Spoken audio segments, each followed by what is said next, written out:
So we touched on the idea when we talked about new products, that products have a life cycle, and I mentioned it just briefly. And we're going to talk more about the life cycle in depth today when we talk about brands and products and services. And then we may get into services marketing, hopefully. If not, we'll finish services marketing up next time. So products, like people, have a life cycle, and it can be short or long. It depends on what kind of product you've got. Products are introduced initially, and generally speaking, unless it's something that catches on really quickly, like a fad, where everybody's doing it, the sales grow slowly, and profits are generally minimal. Now, this can, be faster depending on some types of products, like I said, that catch on. For example, you all are probably too young to remember this, but there were these stupid little animals called Beanie Babies. You still see them around in antique stores now. I guess they're an antique or collectible.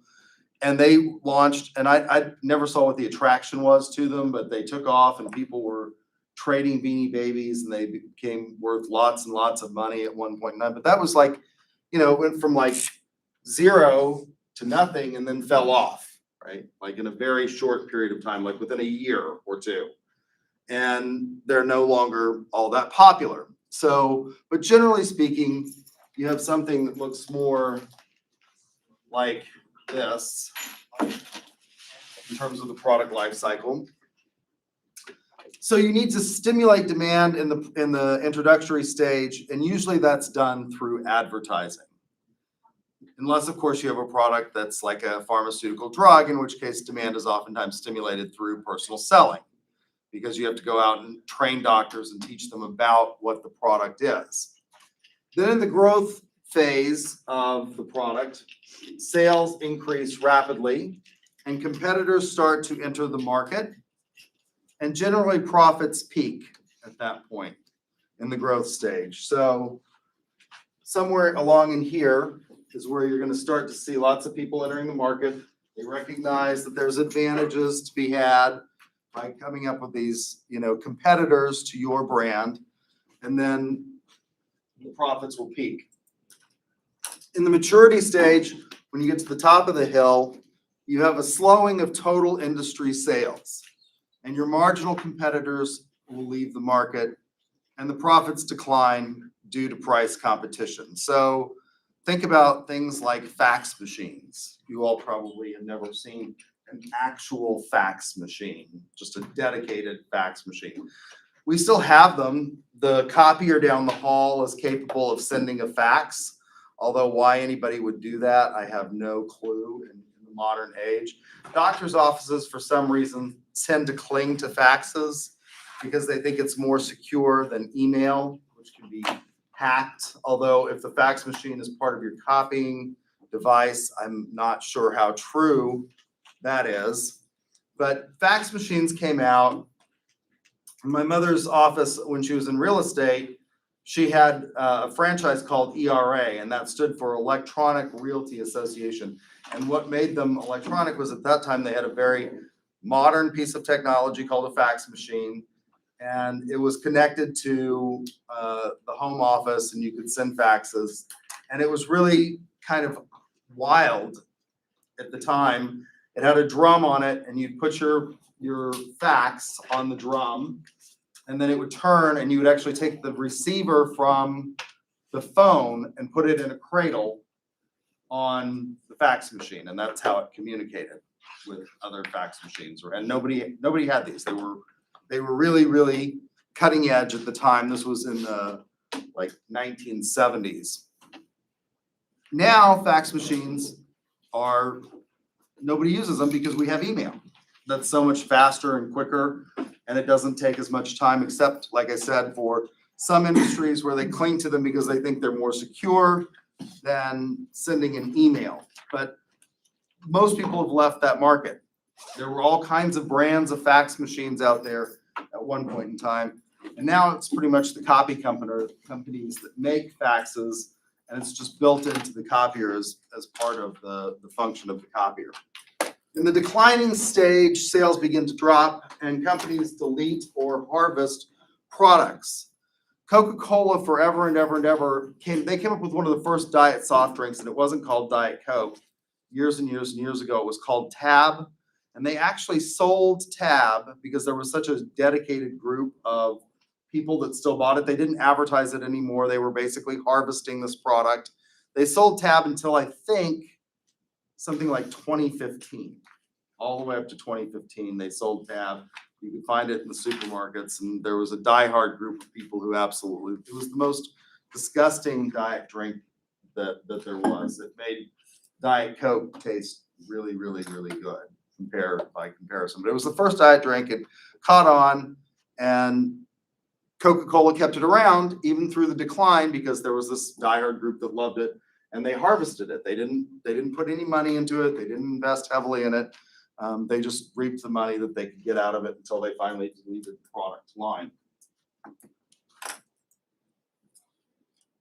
So, aspects of the product life cycle. There's no set length of time. Some products, like Beanie Babies, tend to come in and leave in less than a year, and some products have long life cycles. And we talked about this with regard to Coca-Cola. I think in the United States and other Western countries, Coca-Cola is on the decline. It's not on the decline in places like China and India and South America because there isn't as much awareness in those countries, particularly among poor people, of the health impacts that Coca-Cola has. And so that's one of the ways that they've extended their life cycle is by going global and putting it out for the rest of the world to enjoy. So the shape of the product life cycle oftentimes depends on whether or not you have a high learning product or a low learning product. When we got our first computer, the first one that you could actually use that was sort of useful for doing things like word processing, you actually had to, it was an IBM PC, and you actually had to know some programming code in order to use it. And you had to, for example, if you wanted something centered, you would put at, you'd use the at symbol, center in caps, and then in quotation marks, you put what you wanted centered on the page and it would center it. That took a long time. People had to learn that. Then Microsoft comes along and you had to learn the function keys. There were all these macros and you could use the function keys that are still at the top of the keyboard. And there used to be templates that would fit on the top of your keyboard so that you would know which function, if you were using Microsoft Word or WordPerfect, that you were using to get things to do things like at center so that you didn't have to program them. But those took a long time for people to learn. And as a result, you know, they've got a very sort of gentle slope in the trajectory of the product life cycle. How many of you have seen a movie called Hidden Figures? It's kind of it's based on a true story. There's a couple things in there that are unbelievable. First of all, if you go back to that period of time and you look at the photographs of NASA in the early ages of NASA, they have Kevin Costner chewing gum constantly, and that's supposed to be his like stress relief. Everybody was smoking in offices. I know this is incredible to believe, but like and nobody's smoking in that movie. But some of the premise of the movie is still largely factually based. But there's one of the mathematicians in that group that learns how to use NASA gets this computer and nobody knows how to use it. And she actually figures out how to use it. It was enormously complex. You had to have these data cards that you fed into it at that point in time. And you'd have huge stacks of data cards for just a minuscule amount of data. So that took a long time to learn things like mainframe computing, and their life cycle was pretty great because they were such an expensive investment. Product level, are we talking about class or form? Class is an entire category. So things like shirts, suits, jackets, those are entire categories, and then the form that they take can vary. What's happened, generally speaking, for example, to men's suits in the past 10 years? Well, it used to be that wide collars and lapels were in style and double-breasted suits were in style with the wide collar. Now everybody wants the skinny look and the more form-fitting, the less baggy looks in their suits. So that's a variation. Men still wear suits, but the form has changed in terms of what we like in terms of our style. And life cycle and consumers depends on how much demand there is and if there's sales for the product and if they continue to have sales. Which brings me to branding. Branding is one of my favorite topics because I used to do this in the real world. I filed trademarks as an attorney for the company that I represented, the American Education Corporation, and some of the trademarks that I filed are still in existence and are still being used on products today. What you want to be when you file a trademark is it's a protection. So there are 3 types of intellectual property that you can have that that are mentioned, 2 of which are mentioned in the Constitution, and the 3rd is not. Copyright and patent are mentioned. Trademark is not. Trademark is unusual among, and this is usually a test question, among intellectual property in that it is the only form of intellectual property that does not expire. And trademark is the only form of intellectual property that we recognize that does not expire. Now, you can lose a trademark if your trademark becomes generic for an entire category or class of goods. You can lose it, but it does not expire. Copyright expires at some point in time and things go into the public domain. Now, the interesting thing is that the Congress has continually extended the copyright protection so that Mickey Mouse is protected. They've continually extended the protection beyond its original term of years because Mickey was about to go into the public domain. And when Mickey went into the public domain or was going to go into the public domain, Disney went absolutely balls to the wall. They called other congressmen and they got them to write basically the Disney amendments to the Copyright Acts, which give Disney an extended period of time. There's a saying in intellectual property circles, Disney always wins because they have the money. This is an example of how money and power can get you a lot of stuff because it's not the Mickey Mouse that we all know and love today that was about to go into the public domain. It was the old versions of Mickey, the Steamboat Willie versions of Mickey. You probably have seen some of these. They're kind of very simplistic. He didn't talk. At the time, he just made sort of squeaky noises he was on a steamboat. Those were the ones that were about to go into the public domain. But trademark never goes into the public domain unless you lose it because your product becomes generic for an entire category.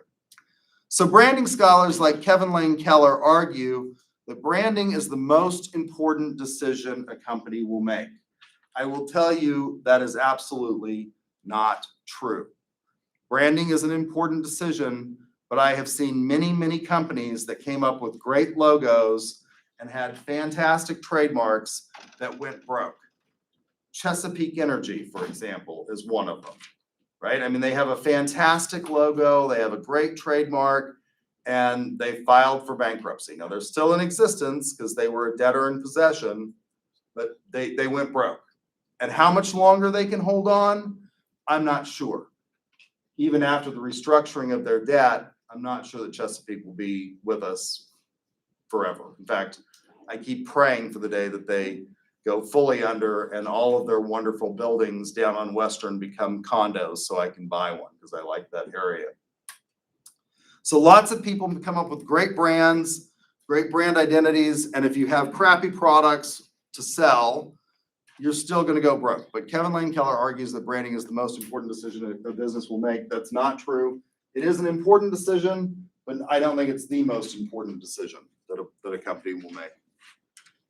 So brand management has been a major topic in marketing since the beginning of sort of the founding of the discipline. And most of the research in this field is focused on tangible goods and large corporations. One of the things I want you to think about in here is how you can develop your own brand. Think about yourself as a brand. You are going to go out into the world and you're going to market yourself to try and get a job. Everybody sells something, even if it's just selling yourself to an employer. For some of you who came to the career fair at CSI, you had an opportunity to do this. So I think you should think about yourself as a brand and what you can learn from this in terms of building your brand equity and your brand management. You might want to go out on your Facebook or whatever is the most popular thing that you all do today. It's incredible to me what some of you will post online in terms of maybe legal, somewhat funny, but maybe questionable in terms of what employers are going to tolerate. And they will find it, right? It's there. There are ways of getting access to it, even if they can't force you to give them your passwords and things like that. There are ways that they can get it. And once it's out on the World Wide Web, it's stored somewhere forever and ever and ever. And it may be very difficult to recover from those kinds of failures. So a brand is a term, symbol, or design that identifies the goods of a seller. So it can be a combination of words, it can be a symbol. There used to be this artist, and he was known as Prince. And then he decided he wasn't going to be Prince anymore. He was going to be this, and I have no idea what the hell that was, that he decided he was going to name himself. It's like a squiggle, right? And it was like the dumbest thing I've ever seen in my entire life. And nobody knew what the hell it was. So they just referred to him as the artist formerly known as Prince. And then, of course, he died. Well, he went back to being Prince, and then he died shortly thereafter, which was probably a great thing for the music industry because he was a horrible artist, in my opinion. Absolutely pathetic. But anyway, he had this symbol that was his brand identity, and nobody knows what it is. Lots of symbols. The apple on your MacBook, for example, is a trademarked brand image. Apples have nothing to do with computers, which is good because you're going to get listed on the primary register if your brand is not necessarily easily associated with the good in question. So it's a symbol or design, a term, words that identify the goods or services of a seller. Brands provide heuristics in the mind of consumers. What does that mean? A heuristic is an information shortcut for the mind of the consumer. When you hear certain brands, you have certain images that are conjured up in your mind just by hearing the name of the brand. If I said, for example, McDonald's, what comes to mind? Golden Arch. Golden Arches, I think that's right. It's one of the most iconic brand symbols out there. The Golden Arches. What else? Big Macs, right? That was their signature hamburger. 2 all-beef patties, special sauce, lettuce, cheese, pickles, onions on a sesame seed bun. That was the Big Mac. What else? They have the most incredible fries. I will tell you the fries were actually better in the 1990s because they used to fry them in animal fat. Part of it was a beef lard product, I believe, that they used. And that made them actually really, really wonderful. But then because they wanted to appeal to a broader market, if you're selling hamburgers and you've got people that are vegetarians or vegans, they're not going to eat a product that has been fried in animal fat. And so they changed it to 100% vegetable oil because the fries are one of the things that vegetarians and vegans will eat. So they switched that product. Now, if you're really a vegan, I question whether or not you can eat it because they fry the fish and the chicken in the same grease, I think, as they fry the fries. And so I'm not sure that you're not getting some animal protein in there. but I guess that's quibbling. So there's the golden arches. There's 2 all beef patty, special sauce, lettuce, cheese, pickles, onions on a sesame seed bun. There's fast, right? McDonald's is generally, although I've come to think that they're not as fast as they used to be, right? They're just not nearly, it's like McDonald's historically was cheap, fast, and consistent. That's what made them so popular. A Big Mac tasted the same in New York City as a Big Mac in Oklahoma City. When I was a foreign exchange student in Germany, there was no McDonald's in the town that I lived in. The mother of the family, German food, I just don't think German food's all that great to begin with. But the mother of the family I lived with was a horrible cook. I mean, just horrible cook. The only thing she really made consistently okay or marginal was spinach pie. And after a while, you can only eat so much spinach pie. So whenever we would go to Frankfurt or some other town that had a McDonald's, I would literally run to McDonald's and eat 5 Big Macs in a row. Just sit there and gorge, right? So that's what McDonald's was. It was an iconic brand, fast, cheap, consistent. So that's what you get in the mind of the consumer, this mental connection of a product. The brand distinguishes the product or service from another provider.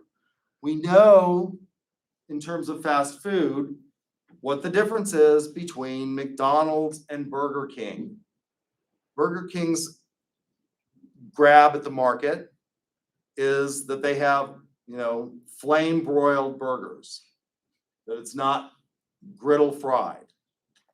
So it's got a different smell and a little bit different texture to it and a little bit different taste. That's a difference. So you instantly know that you're distinguishing between Burger King and McDonald's based on these ideas. I think Wendy's sort of marketing gimmick was they used to have a commercial called Where's the Beef? And it was these 3 little ladies that would run around at various unidentified fast food chains, order a burger and say, "Where's the beef?" And they'd pull back the bun and it would be not even the size of the bun. And Wendy's came up with the idea of having more beef and their patties were square instead of round. So that was sort of the thing that distinguished them. Positive brand images can lead to gains in company performance. So we value brands. I've talked about this before. Coca-Cola has for a long time been considered the most profitable brand and the brand that's worth the most amount of money in the world. I think it has actually been overtaken now in terms of what they value the brand at, what branding scholars value the brand at by Apple, I think, or maybe Google has overtaken it. But it's still an enormously powerful brand. We know what it is, we know what the product is, and we get this mental image.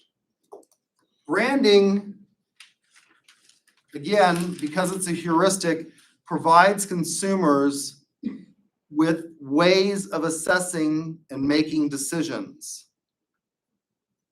You know what it is, it's a shortcut, you don't have to think about it.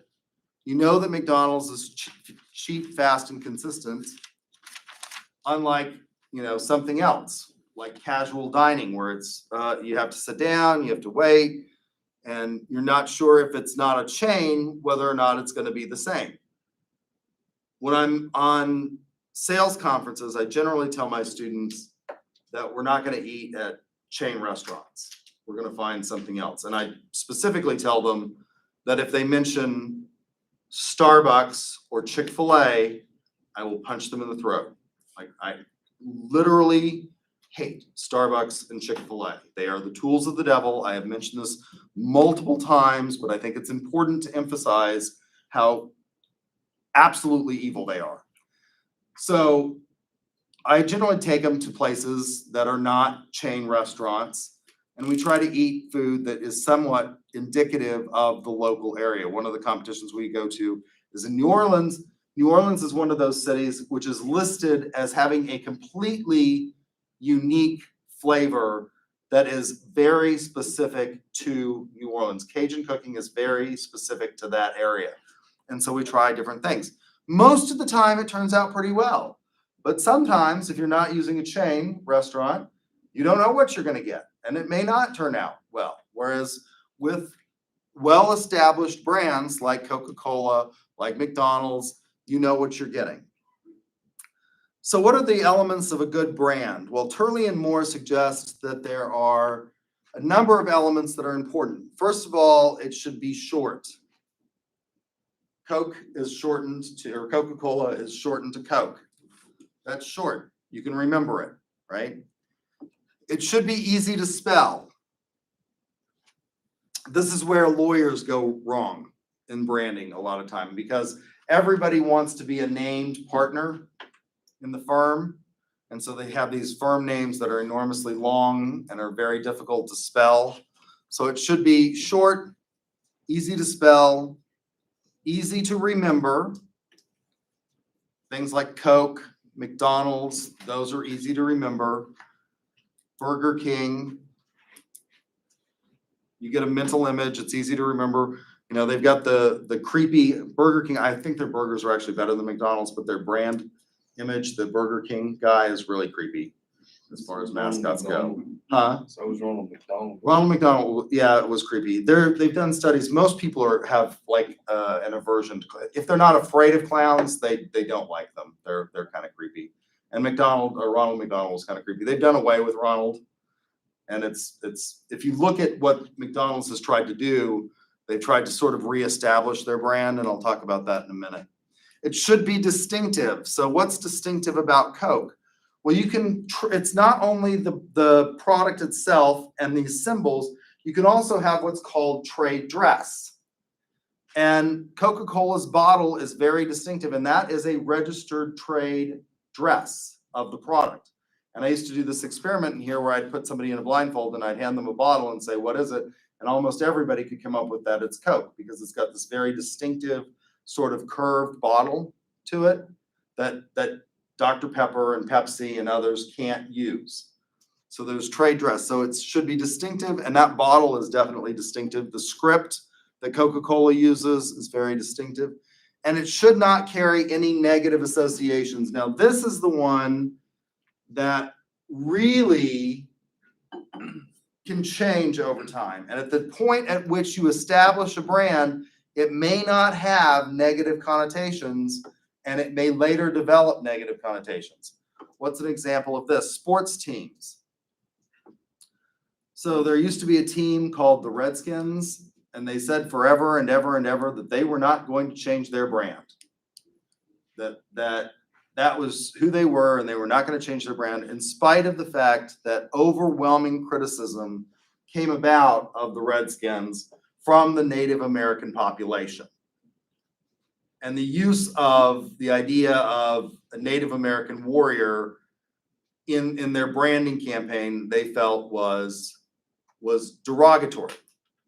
Now, there is still a big team out there, not a major league team, but a college team that still uses a symbol that's very similar, and that's Florida State, which are the Seminoles. Why is it that Florida State can get away with it and the Redskins couldn't? The name's Seminoles. Yeah, Florida, the Seminole tribes from Florida. There are two Seminole tribes, actually. So they split. There's a Seminole tribe in Oklahoma, what we call the 5 civilized tribes, which is sort of, I think, derogatory towards other tribes, but they're the Cherokee, Choctaw, Chickasaw, Creek, and Seminole. The Florida Seminoles were the group that they couldn't round up and move. They retreated to the Everglades, the swamps of Florida. And that's the Seminole tribe, by the way, that owns Hard Rock Cafe now. They're a very wealthy tribe.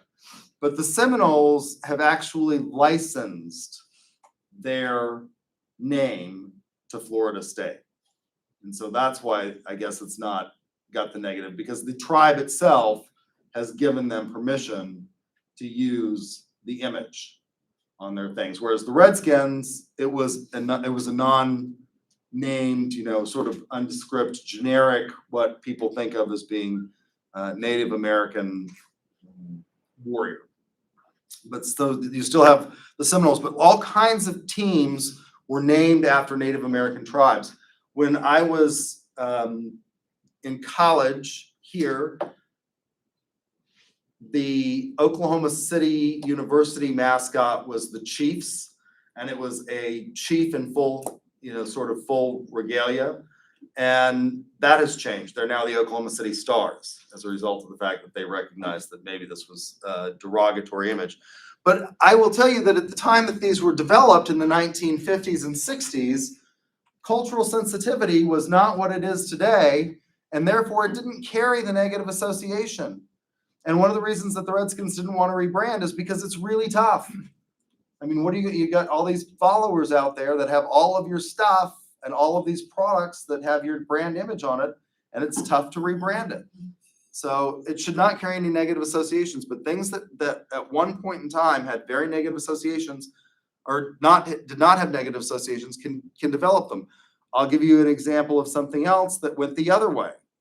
For years and years and years in Oklahoma, any reference to drugs, and particularly marijuana, had an overwhelmingly negative reaction among our electorate. And people who sold drugs were viewed as bad people. And all of a sudden, 4 years ago, Oklahomans overwhelmingly, it was a surprise to me by the margin, that they went and voted to legalize medical marijuana. And we have the most liberal legalized marijuana law in the nation. The only thing that you could do that would be more liberal is what they have in Colorado, which is recreational marijuana. Right? That's more liberal than what we have. But you can get it in most of the states that have legalized marijuana. There's a list of 5 or 6 things that you can get marijuana for. Generally, it's treatment of, cancers, glaucoma, things like that, and it's very, very limited. In Oklahoma, you can get it. You go down to the dispensary and tell a doctor. They usually have doctors, and you can do it on a video chat now. You can do it on the web. And you tell the doctor, I can't sleep. I've got horrible insomnia. Well, pot will work for that, right? And they'll write you a prescription. Again, when I was growing up, no politician, nobody would mention the idea that this should be legalized in Oklahoma. Even if they had partaken in it themselves, they would not have admitted it. The only reason I knew that it was going to change, and it was going to change significantly, was when Colorado went and opened it up. They went from medical marijuana to recreational marijuana, and anybody could get it. One of my friend's mothers, who's in her 80s, and she sings in the First Methodist Church Choir of Norman and has been a lifelong Republican all of her life. All of the other ladies in the choir rented a party bus and went to Colorado for a marijuana vacation. And I was looking at a place to have an event with one of my colleagues here, and he said, I see you voted. And I said, yep, sure did, Bob. And he said, well, I think you're going to lose. And I said, you don't know how I voted, Bob, but he just assumes that because I'm a liberal, I probably voted yes, right? And I said, you don't know how I voted, Bob. And he said, well, I think it's going to go down in flames. And I said, Bob, when 84-year-old women from the First Methodist Church in Norman, who are all Republicans, go to Colorado to get high, you have lost this battle. You have lost. And sure enough, it passed by a landslide, by I think 56%, which in political terms, that's a huge margin. And now there are all sorts of stores that have popped up with, everything from, CBD oil to THC and gummies and all of that. And it's become a legitimate business. In the 1970s and 80s, when I was growing up, anybody who sold drugs, was not a legitimate businessman. And it's now become, this legitimate thing. I know people in that industry who are lifelong Republicans. They wear suits and ties and go to work every day. And, you know, I mean, it's become a legitimate deal. And it's really interesting to study because you're seeing brand development in its very early stages with regard to that industry. There isn't sort of the super center that's come in and taken over the market the way you have with Walmart and Target in the retail space, where you just have this huge domination of the market by those two firms, or now through online ordering and Amazon. So Turley and Moore also develop a typology of brands, and they say there are 5 basic types. Descriptive brands, you really don't want to be descriptive. Coca-Cola actually starts out as a descriptive brand. It is descriptive in that the primary ingredient during the temperance movement, when Coca-Cola was developed, it was marketed as a beverage to make you relax. It contained small amounts of cocaine, which is why it's called Coca-Cola, because it comes from the coca plant. And cola is, by definition, a caramelized carbonated beverage. So it was a descriptive brand. It no longer is a descriptive brand because it no longer contains cocaine. If you have a descriptive brand, you may be able to get on the register if you can prove that there is secondary association with your brand in the minds of consumers. But if not, you're not going to get full protection if it's a purely descriptive brand. There are person-based brands. These are things like lawyers. McAfee Taft, which is the largest law firm in Oklahoma City now, and Crowe and Dunlevy, which used to be the largest, they kind of go back and forth as to which one has more attorneys, are named for the founding partners, Crowe and Dunlevy and McAfee and Taft. So there's person-based branding. There are associative brands. Certified Organic is an associative brand. I don't really know what that means because technically all food is organic. It seems stupid to me that they've come up with this. I mean, from a strictly scientific perspective, what makes something organic? It's composed of carbon molecules. That's what makes, but it has come to mean something else. And certified organic means that you don't use any antibiotics or you don't use hormones to get the chickens to grow really big or things like that. That's an associative brand. Technically speaking, outside of places, I don't believe the United States recognizes this trademark, but in other places, you cannot call anything champagne that does not come from the Champagne region of France. It's an associative brand. Anything that does not come from that region, it may look like champagne, it may taste like champagne, but technically, any place else, I believe in the United States, we don't recognize that brand or that associative brand. But in Europe, they do. Anything else is a sparkling wine. If it's got carbonation to it, it's not technically champagne. Geographic reference brands, you see these a lot in banking and alphanumeric. You see these, a lot of these can go and be utilized in different forms. So you see a lot of alphanumeric and geographic reference brands combined in banking. So you'll have the First National Bank of Guthrie, the First National Bank and Trust of Stillwater. Right? Those are geographic reference. They tell you where they're located in Guthrie, and they tell you, it's the first nationally chartered bank in Guthrie, which has been taken over by Bank First, and Bank First basically adopted the Bank First brand because they were buying up all of these small town banks that were all the First National Bank of, Poto, or First National Bank of Guthrie, or First National Bank of Stillwater.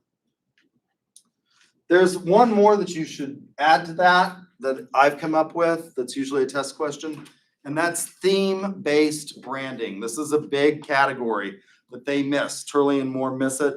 It's theme-based branding. What's an example of theme-based branding? Frontier City is an example of theme-based branding. What's the theme out there? Well, it's cowboys and Western and, the Wild West. They have Wild West shows out there. Everything is branded with like a sheriff's star on it.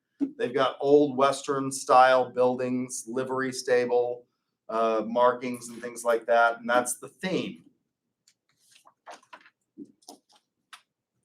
Six Flags Over Texas is another theme-based brand that's gone beyond just Texas.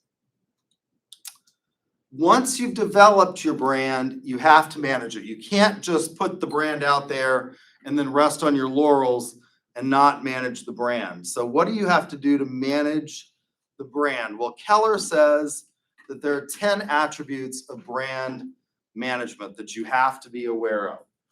One, the brand delivers benefits customers truly desire.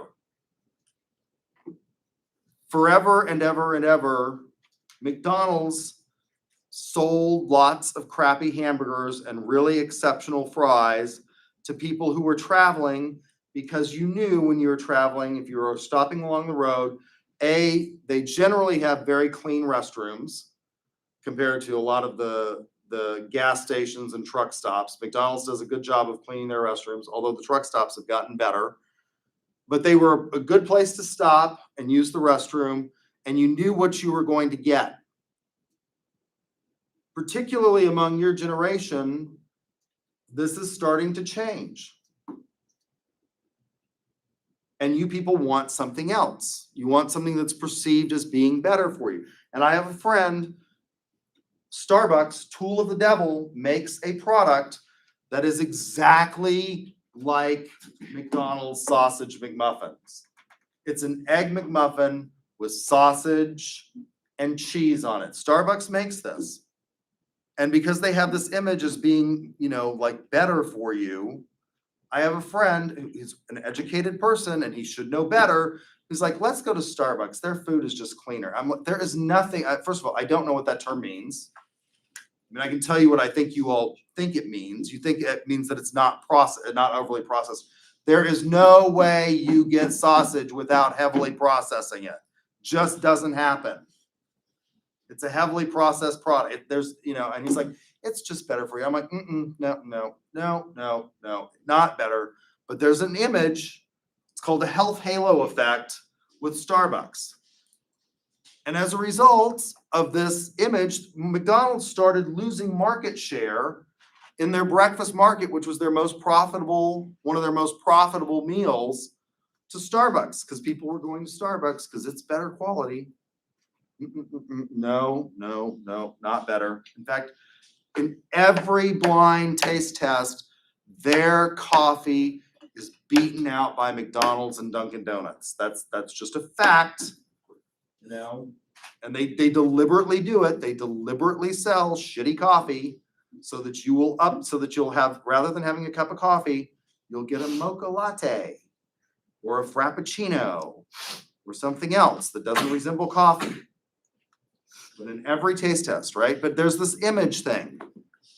So McDonald's is trying to meet this. They're trying to deliver benefits that customers truly desire. How are they doing that? If you look at the old McDonald's restaurants and the style, they were very childish and they appealed to young people and they had a playground. And now, if you look at the new McDonald's, they look more like a Starbucks. I'm not sure that this repositioning is going to work, but they look more, and they're trying to develop. They have now a greater menu in their coffee selection. They have these, crappy, frilly drinks that have entirely too much crap in them. If you're going to drink coffee, drink coffee. The brand stays relevant. How do you stay relevant? Well, you have to look at the market and see that when changes are necessary, when tastes are changing, that you continue to update and change with them. In the hotel industry, Marriott has done a very good job of this. They recognized when Bill Marriott was chairman of Marriott Corporation, and he started out, J.W. Marriott started out as selling food in the Washington, D.C. area, and they opened their first hotel, and it was not going well, a motor hotel in Washington, D.C. Could you try again? And he was going broke and he went to his dad and said, will you let me, Bill Marriott went to his dad and said, will you let me try to manage the hotel? And his father said, you don't know anything about the hotel business. And he said, well, neither do you. And he was pretty successful at it. And he built this huge chain, but they started to recognize that this idea of a full service hotel in downtown locations, that there were other needs that weren't being met. And so they came up with their first Courtyard by Marriott, which was, business travelers wanted a nice room at a lower price with not as many services as you get, where you don't have concierge and valet and all of that. So they developed the Courtyard, and they've gone on and on and on. AC by Marriott is now one of their most recent acquisitions. That's boutique branding. That's the hotel, it's sort of a sleek, modern take that they put in various areas. The pricing strategy is based on customers' perceptions of value.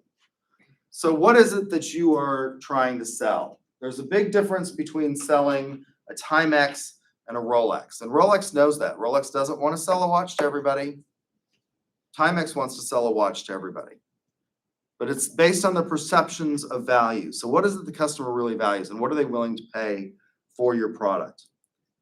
Then you have proper positioning of your product and consistency in that positioning. These are really, really critical.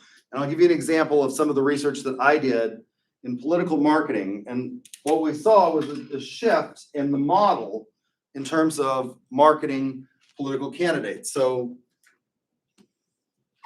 if we look at the political spectrum, and since I used to teach political marketing, I like using this example. On the extreme left of the political spectrum, you have communism. There are very few of these out there. On the extreme right, you have fascism, right? We have almost none of these in this country. What we actually fight about in this country is pretty much what we would consider liberal and conservative. And liberals are largely represented by the big D Democrats and the conservatives by the big R Republicans. Why do I say big R and big D? Because we're all, at least most people in theory, say that they like the democratic process. Now, we're actually not a very democratic country. I hate to burst your bubble. We are more of a republic and less of a democracy than you might think. But at least we pay lip service to the idea that we have free and fair elections and that the people decide who our elected leaders are, even though it's not terribly democratic. And we're all small R Republicans in that, generally speaking, in the way modern political scientists describe a republic, is representative government. So we have very few pure forms of democracy. You have some vestiges of it in New England where they have town halls, and the whole town, every ordinance has to go through, and anybody can show up to the town hall and vote on every single ordinance, and then they take a vote on every single thing, and anybody can participate. That's direct democracy. We don't have that. We have a representative democracy, although I think we actually have more of a platonic republic than we'd like to admit. So what we fight about are, generally speaking, and most people, by the way, until very recently, have said that they're moderate. Most people tend to be slightly socially liberal and slightly fiscally conservative. That's where the vast majority. So historically, what you tried to do is you tried to appeal to these voters in the middle. Now we've become very polarized and our models have changed. And it started with the presidency of, you can say Ronald Reagan, but really George W. Bush took this to a high art form. Historically, what we saw in the models was, in terms of building your brand as a candidate, you wanted to appeal to the widest swath of voters. And so you sort of were in the center of the road, in the middle of the road. During primary elections, though, you have to appeal to a larger group in your party. And sometimes those people are more liberal or conservative than you are. So during the primaries, you may stake yourself, for example, if you're a Democrat, you may stake yourself over here. And Bernie Sanders has become sort of the epitome of this on the liberal side. Nobody in the past, and he has really transformed what we talk about in terms of being acceptable. Nobody in the past, except for Bernie and except for Vermont, where that's sort of acceptable, would have ever claimed to have been a socialist. Bernie says, I'm a socialist. I mean, he's way out here, right? And he's made it, among your group in particular, fairly popular to say, I believe in socialism for things like universal health care is a right. He says that universal health care is a right. You should have it as a right. So historically, you position yourself out here in the primaries and then you move in the general election. And the model was, beginning with the Goldwater election, who Goldwater was a presidential candidate who staked himself out here. LBJ went right here. And what you've done is now you've co-opted this entire segment of the field, right? Because these people over here are never going to vote for somebody over here, but they have nowhere to go, right? If you're right here, if you're LBJ and you've snuggled up, Goldwater couldn't run to the middle fast enough.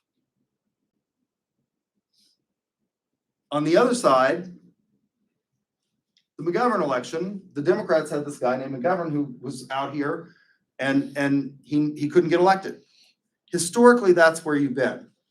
Starting with the election of George W. Bush, though, Bush put himself over here. And he said, I'm just going to motivate my voters to go vote. Not all votes are equal. And if you can motivate people to go vote, that's better than winning the majority. A lot of people just will stay away from elections.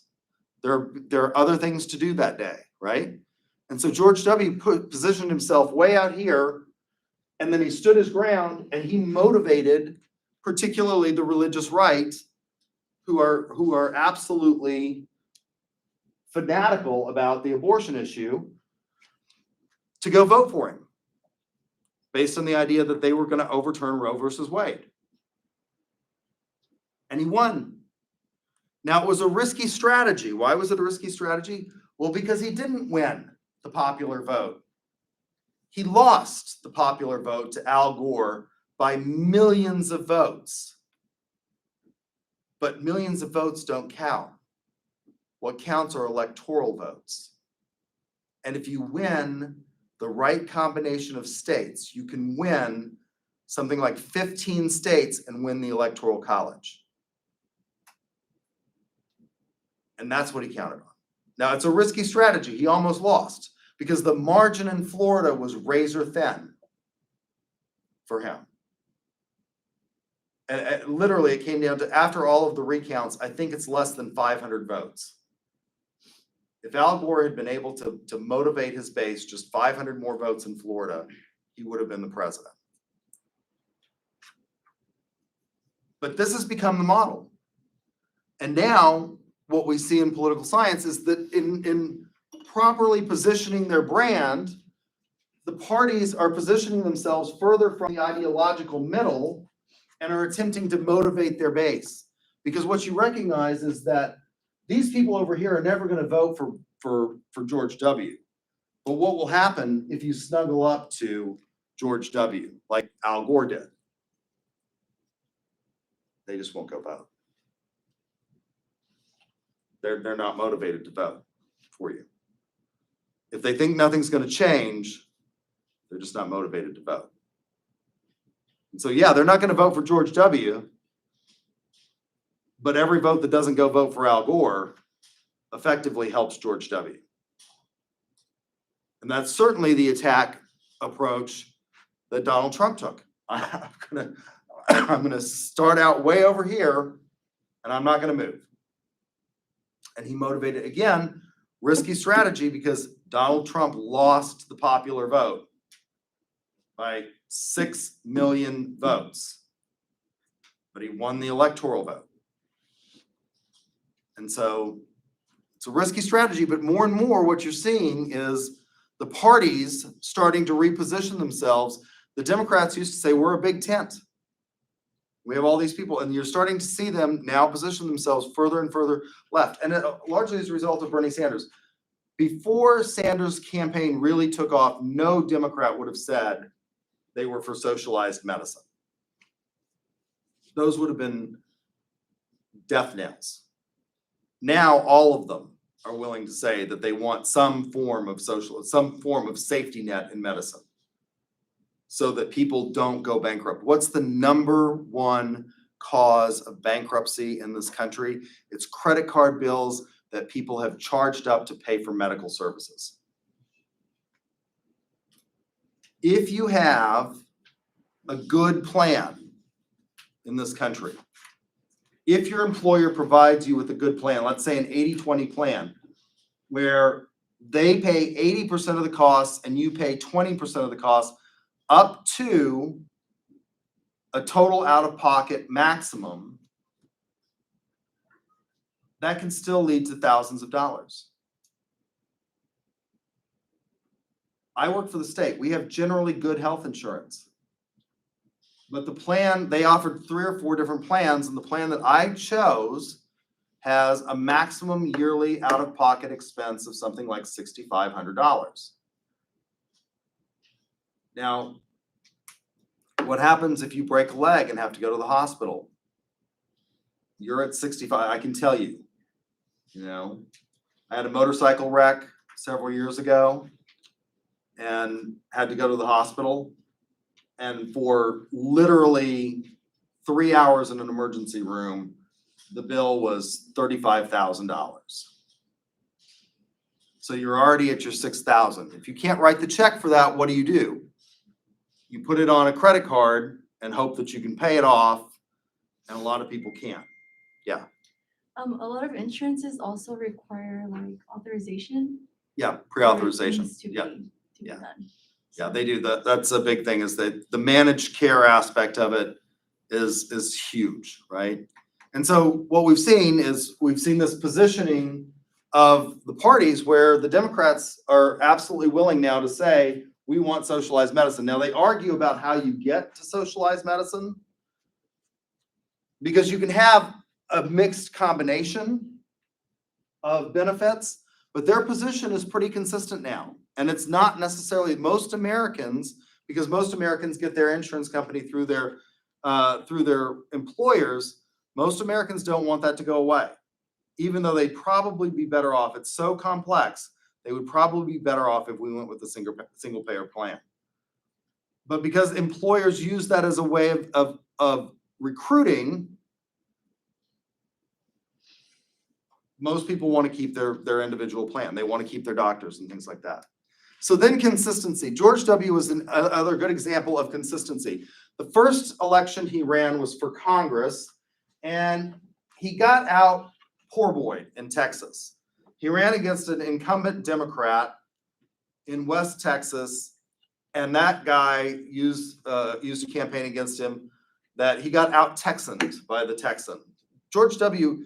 is not really, he says, I'm from Texas. And then when they asked him, what's the difference between you and your father? He says, my father went to, I can't remember the private school back east that he went to, and I went to San Jacinto High, which was absolutely not true.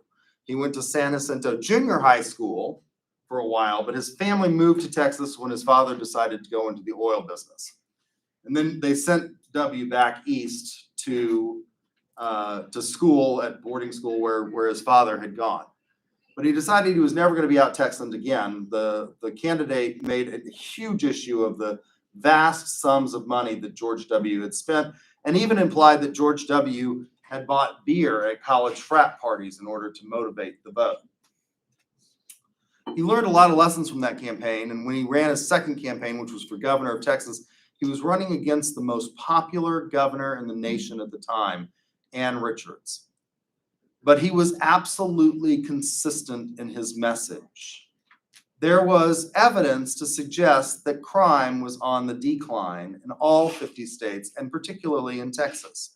But he painted her as being soft on crime, and he used an anomaly in the crime statistics. Prior to his running, the 2 years before he ran, they had just started to disaggregate juvenile crime from the crime stats.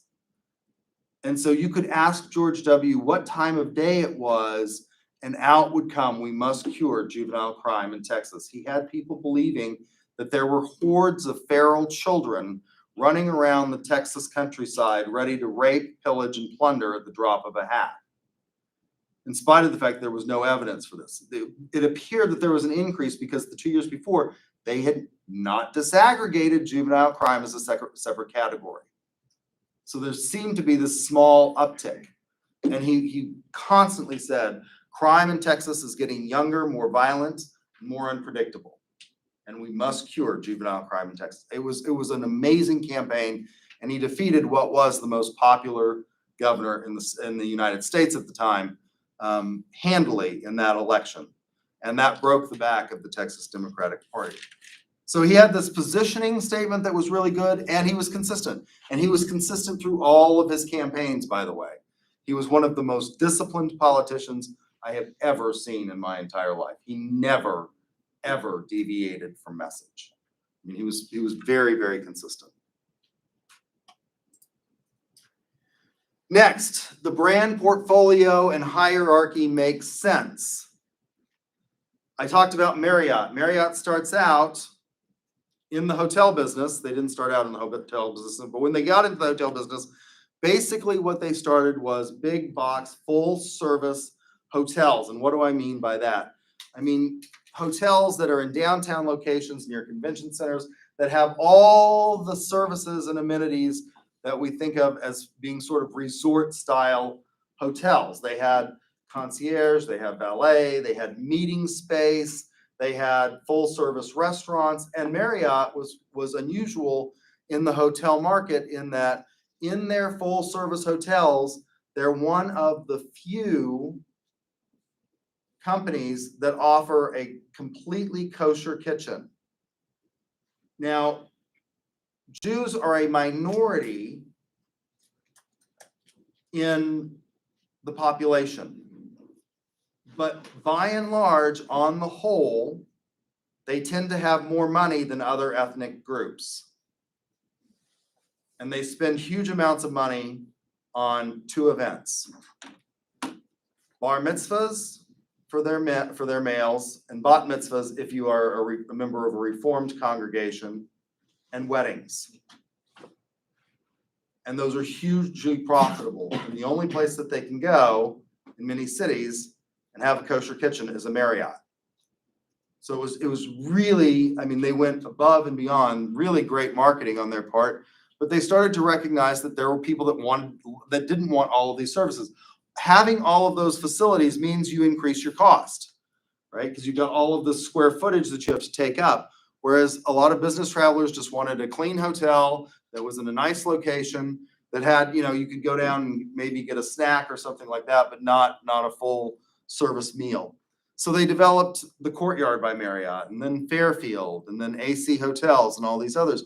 Why is it that this hierarchy makes sense? Well, they're all in the lodging and entertainment industry, right? Marriott is not trying to venture out into manufacturing of portable devices or something like that. Companies that do that oftentimes go broke because they don't understand the industry that they're going into. Mergers and acquisitions during the 1980s became a very popular thing, and it led to a lot of bankruptcies because companies overtook and bought other companies in which they didn't really understand the market. They were really good at something, but they were not good at necessarily the second thing. Second, the brand uses the full repertoire of marketing activities to build brand equity. What is that? You understand your product, you know how to make your product or deliver your product well, and then you have the right price, you use the right promotional strategies, and you have it in the locations that consumers want. So you use all four of the P's, and particularly the promotion part with regard to your marketing activities to get your brand awareness and build brand equity. The brand managers understand what the brand means to consumers. There used to be a car company that was called Saturn. It was a subsidiary of GM. and nobody understood. I mean, it was completely outside sort of the rest of the hierarchy of GM, and nobody understood it. And they tried to develop this brand, and the brand managers didn't understand what it was that consumers wanted. And they weren't given proper support. Because the management at GM was hostile to the brand, and the labor unions were hostile to the brand wasn't given proper support. Finally, the company monitors sources of brand equity constantly. This is one of the reasons why every time you go someplace, you're bombarded now by customer satisfaction surveys that they want you to take. Every time you get a Walmart receipt, it'll say, please take this survey, please have the survey. We've stopped taking the surveys. They have to, if they're going to do that as a method of monitoring brand support, they have to give you something. And it has to be fairly immediate in order to get good response rates on those services. What else can you do to monitor brand equity? Well, engage has become somewhat easier because brands now can engage in interactive marketing on social media platforms with their consumers. And so you can monitor it that way. That's easy, yeah. Like on YouTube, they started doing like all these surveys, like which company do you use for this? Yeah. Have you heard of the following brands, or which one do you do? And it's a one question survey, right? And that's one way of doing it. But they can also just engage in actual, responding to comments on their social media site.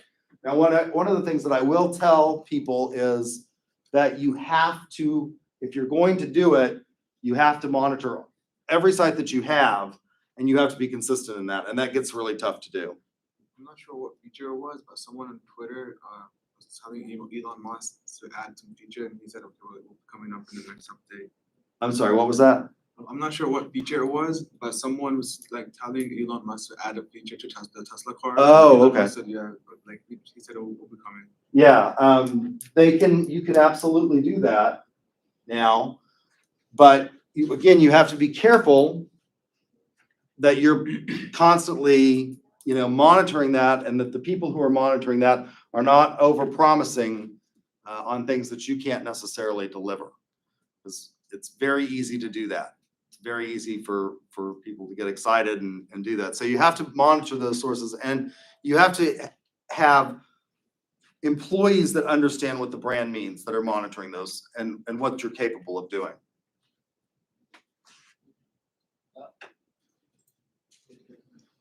Living the brand.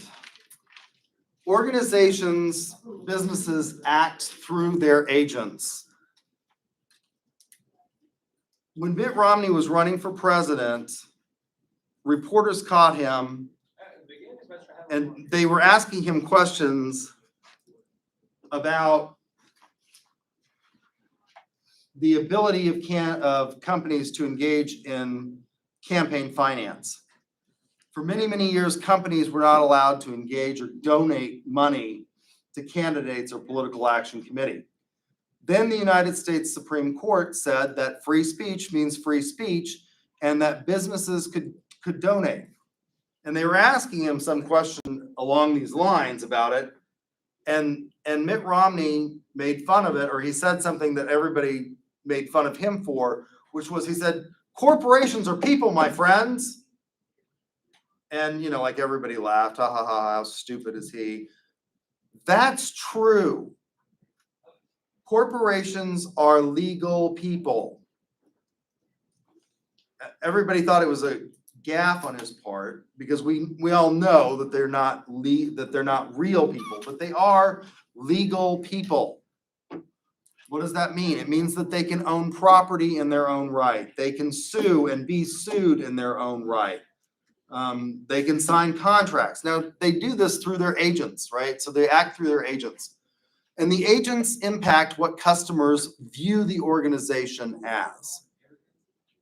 And it's important. And companies that engage in what we call living the brand consistently project the organization's values, vision, and culture. what's a good example of an organization that does this? Southwest Airlines is probably the best example of living the brand. I have two friends who both work for Southwest Airlines. Southwest does not pay the most of any airline, but they're the only airline that's never gone broke. They're working on it. And they consistently project the same image. Their employees love Southwest. They make fun of, every time I've been on a Southwest flight, they make fun of the whole safety routine.